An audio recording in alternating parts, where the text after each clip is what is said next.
ګرانو مینوالو، زه یم اقبال حسین افکار او دا د کندهاره ټي وي د نن ادبي خبر سره ستاسو په وړاندې یم سلامونه نیکې هیلې وړاندې کوم.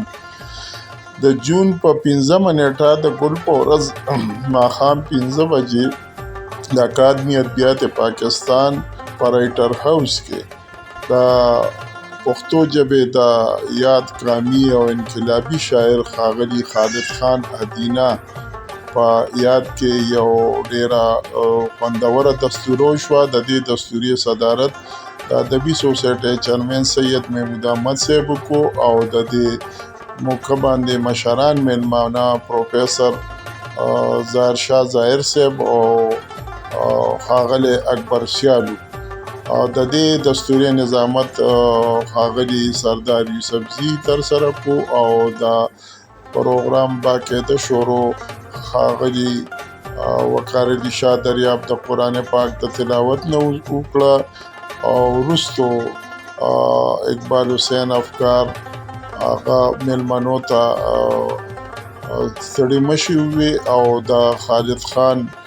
په ادبي او د هغه قومي تحریک لپاره د هغه په سیماجي خدماتو په زړه پورې خبرې وکړې، هغه ته خراج وړاندې کړو او خصوصا د پښتو ادبي سوسایټۍ لپاره د هغه ځاني او مالي خدمتونه وستایل. په دې موقع ښاغلي سردار یوسفزي هم د خالد خان ادینه په ژوند د هغه په جدوجهد په زړه پورې خبرې وکړې او د هغې نه وروستو د صاحب صدر سید محمود احمد او مشرانو میلمنو پروفیسر ظاهر شاه ظاهر صاحب او ښاغلي اکبر سیال صاحب او د تنظیم نورو ملګرو په ډېر درنښت خالد خان ادینه ته لونګۍ په سر کړه. په دې موقع ښاغلي عزیز واحد زرکلانی، نذیر الحق کریم، احساس خټک، خان کریم افریدي او وقار علي شاه دریاب او نورو ګڼ شمېر ملګرو د خالد خان ادینه په ادبي او د هغه په سماجي او قومي تحریک ته د هغه په خدماتو زړه پورې خبرې وکړې او هغه یې وستایلې. په دې موقع ښاغلي خورشید ابن لبید او حیات سواتی، عاصم تدبیر،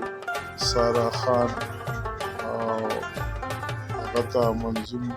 خالد خان ادینه ته منظوم خراج عقیدت وړاندې کړو او په دې موقع د غمرازۍ په قراردادونو کې د سید محمود احمد د خور بیبي، د عبدالحمید زاهد د خور بیبي او د احساس خټک صاحب د مور بیبي په وفات باندې غم خفګان ښکاره شو او فاتحه ویسته شو. په دې موقع د ښاغلي خالد خان ادینه زوی شهباز خان هم خبرې وکړې او هغه د خپل پلار